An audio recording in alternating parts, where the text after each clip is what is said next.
This is Paul Schneiderman today on the 79th edition of Sports and Stuff on Rainier Avenue Radio. Today is my special guest. I have Steve Kelley. Steve is a retired Seattle Times sports columnist. Steve was there for over 30 years, retired about 2013. Before I go further with this interview with you, Steve, I want to recognize my engineer today, Daniel Billis. Daniel is also the host of the Fresh Juice Show at Rainier Avenue Radio. A lot of programming going on at Rainier Avenue Radio. We have sports shows, lifestyle shows, political shows, a real lineup of shows. We also have a new Monday night sports lineup from 6:30 to 10 p.m. That includes my Sports and Stuff show that's now running at 9 o'clock on Monday nights. My Sports and Stuff show has been around now for nearly 3 years, having a lot of fun. Most of my interviews are on my website. They're on Mixcloud. They're also on the Rainier Avenue Radio website. I'm continuing to get submitted there. You can follow me on Facebook and on Twitter at PLS Law Offices at AOL. I'm sorry, that's my email. My Twitter is PLS Law Offices. Steve, as I mentioned, you're a retired sports columnist at Seattle Times. You also worked at the Oregonian in Portland as a columnist. Steve continues to be involved in his retirement as a basketball coach, tutor, and theater support at the Shakespeare Theater in Seattle. Steve, you are my first guest to come back for a third time. I had you on in September 2017, early 2019. Are you making the right decision coming back a third time on my show, Steve? Well, no, but it's not my fault. It's yours. You invited me. I didn't call you up and say, hey, can I come on your show? So it's on you. It's on you, Paul. Totally on me. Well, sometimes there's questions in life. Who's being the stupid one inviting somebody to something? So, but Steve, on a serious note, it's great to have you back, and I always enjoy our conversations. It's been nice to have a personal friendship with you that's developed over the years. So I do appreciate coming back on Sports and Stuff on Rainier Avenue Radio. You know, present company accepted. I've really enjoyed the show, and so at the breadth of guests that you get on, you get guys on, authors and political people that none of the other guys in town interview, and it's really enlightening. Well, there's a lot of great sports programming in the country and in our state and so forth, and we're all. I guess my show is just another sampling in a buffet. I mean, there's all sorts of things that people can sample, and I'm just trying to keep a show going with all sorts of different types of voices and different subject matters. And Steve, you always have a lot to offer. Steve, I asked this question to several guests in recent days. You know how sometimes you kind of get on a question, you keep asking because the answers you get are so interesting? Oh, yeah. Dave Crosby answered Floyd Mayweather's question. Dave Sims answered Sandy Koufax. Softy answered Tiger Woods. Ian Furness said he'd like to have a more extensive conversation with Russell Wilson. Percy Allen last week mentioned Mike Tyson. I know you're retired now, Steve, but if you could interview one living sports figure, who would it be? One that I have interviewed or one that I would wish I had? Well, you can answer both ways. How's that? One of my regrets, and I could write a book about my regrets in the business, but one of them was I had this really contentious relationship with Kareem Abdul-Jabbar. And I mean, I think he's a great human being, and he's done so much good for this country, and he's been courageous, and he's stuck to his beliefs. And I mean, I just admire him so much. But he blew me off like 30 times in his career, and it got to the point where it's just, it was a game to him, and I don't know why he chose me to play this game, but I just wish that I had a better relationship with him. I had a really good relationship with Magic and pretty much everybody in that era, because we could actually talk to guys. We didn't have to go through their agent and through their, TV producer and all that stuff. We could just talk to them.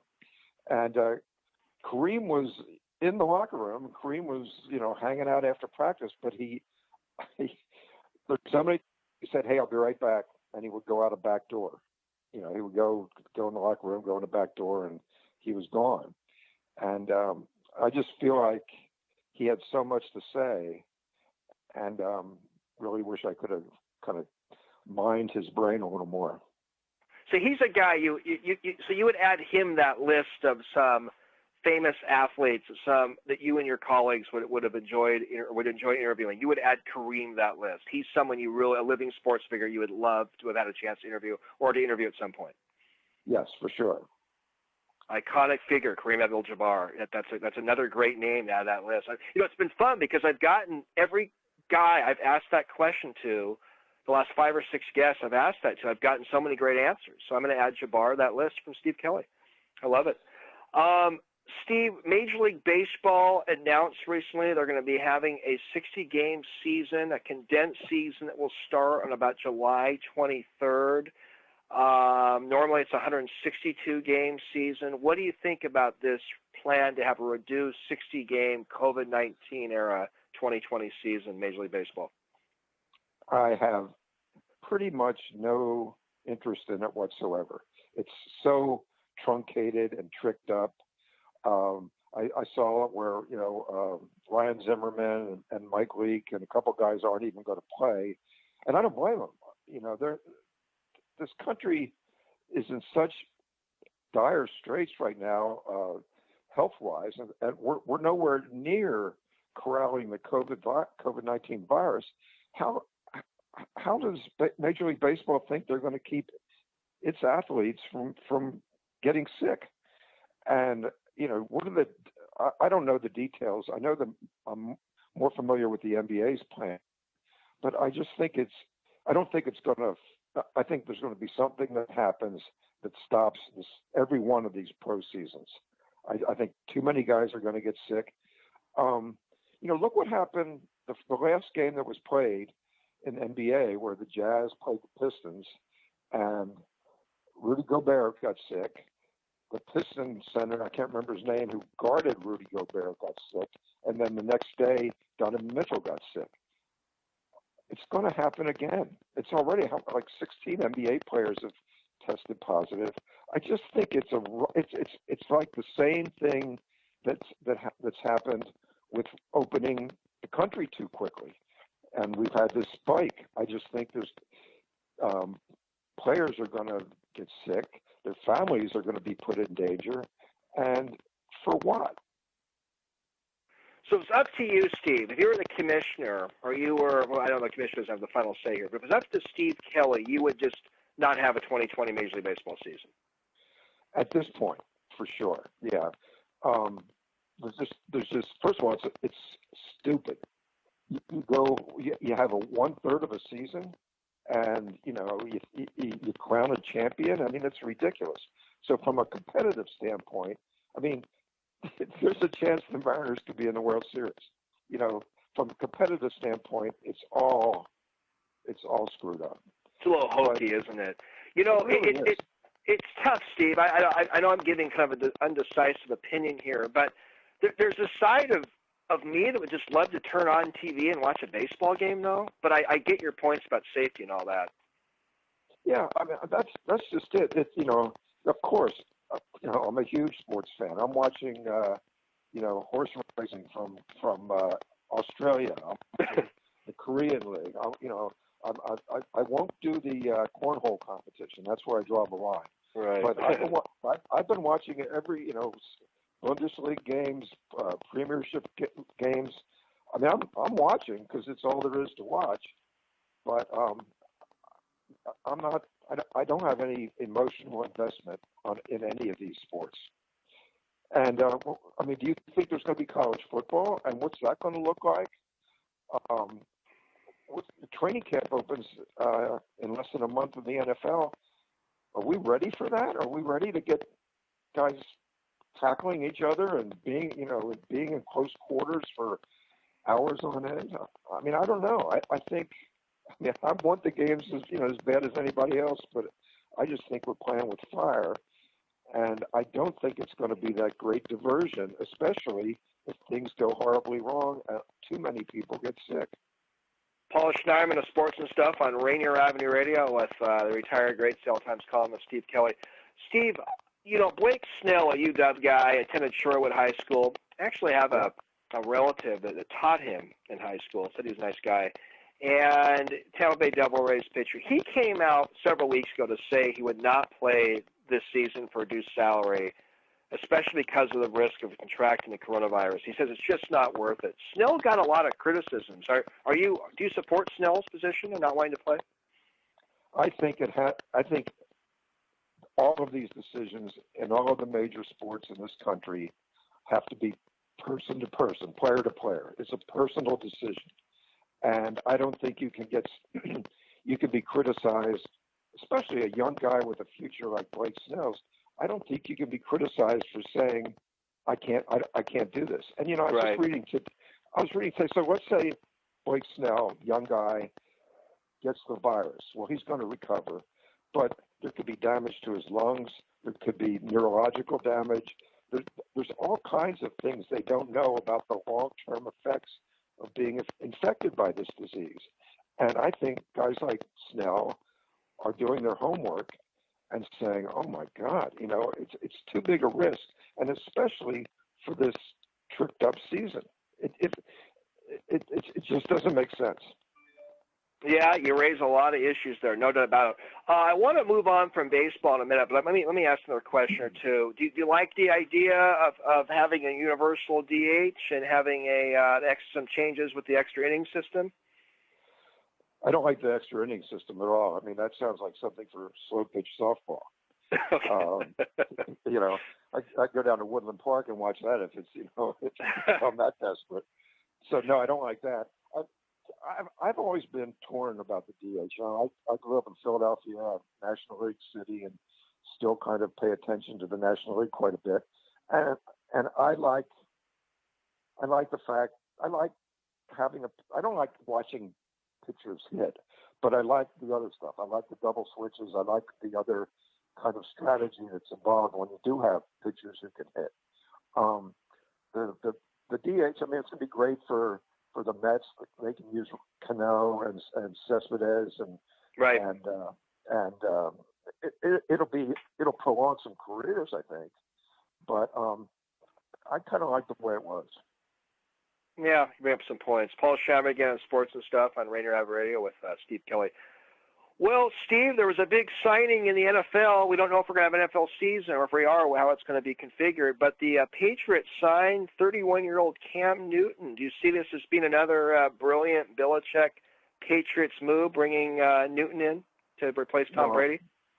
Yeah, I mean, I think it was a great move, and I think there's a lot of team presidents and team owners that are calling their GMs and saying, "Where were we in this whole mess? Why weren't we bidding on Newton?" I mean, he's coming pretty cheaply.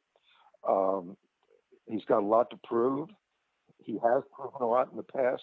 I think it's a great move by the Patriots, and I don't like anything good that happens to them because like a lot of people in this part of the country, I don't root for the Patriots, but I think it was a brilliant. It's a no-brainer, really. He's been hampered with some foot injuries, but it sounds like a pretty creative move in the post-Tom Brady era for the Pats. So I think you're onto something. Steve, you mentioned something a couple minutes ago. Maybe I didn't hear you right, but are you suggesting the NBA has a better return plan than the MLB? Well, I'm not really. I mean, I think it's like being an astronaut. You're going to be in this bubble for if you're the Lakers or the Clippers, you're going to be in the bubble for what, 3 months, where you can't leave. The only thing, the difference is that there's no weightlessness to worry about. But I mean, it's like some sort of NASA experiment, and so I think again, I don't see how guys aren't going to get sick. And I don't know what practice is going to look like. I'm coaching high school basketball, and it doesn't look like we're going to have any summer program. But there was a while there when we were in phase 2, going maybe to phase 3, where the schools were talking about giving us a month to practice in the summer, like we usually have. And but only have like 4 kids in the gym at the same time. And I didn't know how that was going to work. I mean, if we have one ball, the guy takes a shot, and then I'm the coach, I get the rebound, and I spray it with Lysol, and then I pass it out again. I mean, how do you avoid transmission? And real concerns. And you brought up earlier that we probably have opened up many aspects of society too soon. And you do it in the sports world, you can have some pretty significant problems. And you know, and maybe this is me being an alarmist, but I don't know what the signal is you're sending to the rest of the country, because here we are, we've opened up, and in some states we've opened wide open again, and look at the spike. So are we gonna say, you know, it's okay to play basketball, you know, open up all the courts around the city and just let them go at it, and hold our breath and hope everybody stays healthy? Or are we going to be more cautious about this? There's so many questions. We're going ahead with all of this pro sports, not knowing what the virus is going to do. And man, I'll tell you that. I mean, and you know what, Steve? It's less risk. It's more risky than a NASA mission in a lot of ways. Well, yeah. A lot more people in that capsule, that's for sure. Yeah, there you go. Steve, there was a big NASCAR change that was announced, the aftermath of the George Floyd atrocity. The Confederate flag will now be prohibited from NASCAR events and properties. Why do you think it took so long for this to happen, and why would anybody be opposed to this, that change? Why would people be opposed to it? Yeah, why would somebody be opposed to it? Why did that guy in Florida start yelling white power the other day in his golf cart? I mean, there's racism is there, and it's rearing its ugly head in very dangerous ways right now. I mean, I applaud NASCAR, and it can't be it's got to be a financial drain on them if they lose the Yahoo Confederacy. They're going to be in real trouble. I totally admire Bubba Wallace and what he's done and how he's stood up. I mean, it's funny. I read a story about his mom. And his mom said he's never been political. He's never been an activist, and I can't believe that's him out there. So he's he's kind of changed his personality and understands now the power of his voice and the power of being able to make change. And now, I don't know if it's funny how NASCAR starts that, and now the state of Mississippi takes its flag down with the Confederate flag in the flag, and I think that's. Stuff is happening. Good stuff is happening as a result of, unfortunately, the death of George Floyd and the police murders around the country. But things are changing. People are waking up, and I don't think the Black Lives Matter movement is going to lose steam. I think it's just going to keep going and keep going. And to me, that's what makes this election so important, because we have to get more people in there who are willing to address these changes and the inequity that's been in this country for 300 years. And I don't really care if anybody says, Steve, the Confederate flag is not an inclusive message. It's not our heritage. First of all, they didn't want to be part of the United States. So why should we even acknowledge that? They're traitors. Every person who fought for the South is a traitor. They wanted to leave our country. So why should we honor that? And why should we, the idea that we're tearing apart our heritage is a dog whistle, because what we're saying is, we're changing the dynamics of equality in this country, and there's a lot of white people who don't like it. Oh yeah, that's a long conversation we can have another time, Steve. Paul Schneiderman of Sports and Stuff on Rainier Avenue Radio on the 79th edition with Steve Kelley, doing a phone interview with Steve today. Steve, there was a story that came out today, and let me give you a little background on where I'm going here. A couple of years ago, I had a sports economist, a professor on my show, Andrew Zimbalist, interesting guy. Yeah. He has argued the NCAA model is not financially sustainable. He thinks the whole NCAA should be blown up and a new federally chartered system should be in place. Just read that Washington State University, their athletic department, is operating with a $93.5 million or so deficit. Is this WSU problem? Does that further support Zimbalist's point that something needs to be done about some change needs to occur about with the NCAA and these huge deficits many universities are operating? Well, yeah, and I think college sports are in big trouble. They were in trouble before the pandemic. They're in dire trouble now. I mean, look, University of Washington just cut their budget by, I think, 15%, and probably will cut it even more. Athletes aren't getting a chance to play in the Olympic sports because the sports are being dropped in a lot of schools. If we don't have big time football this year with big time crowds, which I don't think we can at this point, so many athletic departments are going to go in the tank, and I don't know how they're going to be rescued. Where's the money going to come to rescue them?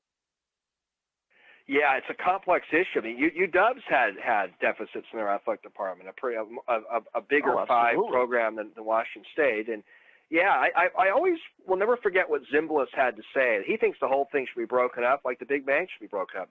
The opinion that some people have, but we'll see. And I saw that Wazoo story break today, and I thought it was something I wanted to ask you about. And it like you point out, that the athletic department's having these kind of deficit problems. This is way pre-pandemic.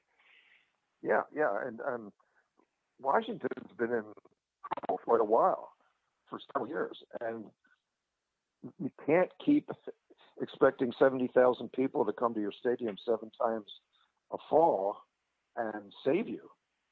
And I mean, I don't know. I'm not a. I took economics 101 3 times, so I don't know. I don't have any brilliant suggestions about how to solve it, but it's not working. And maybe it's time. Here's something I thought a lot about. I watched college football in the 50s and 60s, and I watched Penn play Navy in front of 60,000 people at Franklin Field in Philadelphia. It was a different sport back then.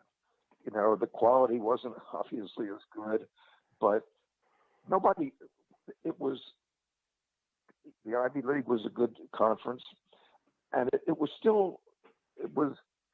competitive. And if we would just cut back so that we don't have Alabama, we don't have these schools, the Power 5 conferences with 100 scholarships, whatever they have now. If we would just cut back 10 games a year, not a whole lot of travel, just make it more. Just make it smaller. Maybe I think that's what has to happen. We have to kind of gut it and then rebuild it with a different model. Thought-provoking points there, definitely. And I'm not here to pick on Washington State. I saw that deficit. That's really pretty high, $93 million and change. Go ahead. Don't you think maybe the most difficult job in sports now is a Power 5 athletic director? I mean, the stuff that they have to handle, the crisis that they're under now, I mean, it's got to be as difficult a job as there is in this country. A lot of headaches, no doubt about it. Hey, Steve, I may have time for one more subject. I got just a couple minutes left. I can't believe how fast these interviews go. I sit all the time having this great conversation. I'm told I got like 3 more minutes. Bill Cowher and Jimmy Johnson made the Canton Hall of Fame this year. They were inducted. If I had more time, I can go through some Holmgren and Pete Carroll stats, number of games won, Super Bowls, all that. Do you think Mike Holmgren and Pete Carroll have good Hall of Fame cases? Absolutely. And I'll tell you what, Mike Holmgren should get in just because he's a great guy. And he should get in because he was a great, and Pete is too, a great ambassador for the game. But I mean, there was nothing. One of my favorite string of moments in my career was Wednesday afternoon listening to Mike Holmgren tell stories during his weekly press conference, and that's what he did. He just spun tales about coaching Brett Favre, and I mean just everything. And he's just such a quality guy. But yeah, he won a Super Bowl. He developed how many quarterbacks? And yes, he should be in. And 2 additional rings as an offensive coordinator too, Steve, and 3 NFC title games. I mean, look at his coaching tree. Look at Mike Holmgren's coaching tree, including Andy Reid, who's now the Super Bowl coach of the Super Bowl champions. Right. And he'll be in. I like it. I like it. How about Carroll? Carroll has 24th all-time number of regular season wins. I said I was going to announce stats, and I'm doing it, so sorry about that. 10 postseason appearances, 16th all-time, 2 Super Bowl appearances, great 2010s decade coach. You think if Carroll retired this season, you think he should get in, or you think he needs a couple more years to kind of get some more wins? I'm sort of like you. I'm not a numbers guy. I know what he's done for Seattle in this century. He's changed the whole perception of the franchise. He's won, and I have to admit, when they hired him, I wasn't on his side, and that's another book I could write. Is times I was wrong, things I was wrong about. Well, I feel the same way. I feel the same way. Steve, we got like a few seconds left. So you think eventually Holmgren and Carroll will get in one day to the Canton Hall of Fame? Yeah, I'd be real surprised if they didn't.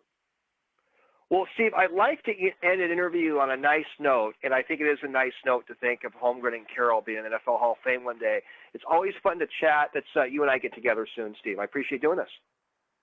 It's always fun. I can do it weekly if you want, Paul. I mean, I'm around. I got a lot of time on my hands. So if I had more time, I do it. I try to do it daily. I love chatting with you.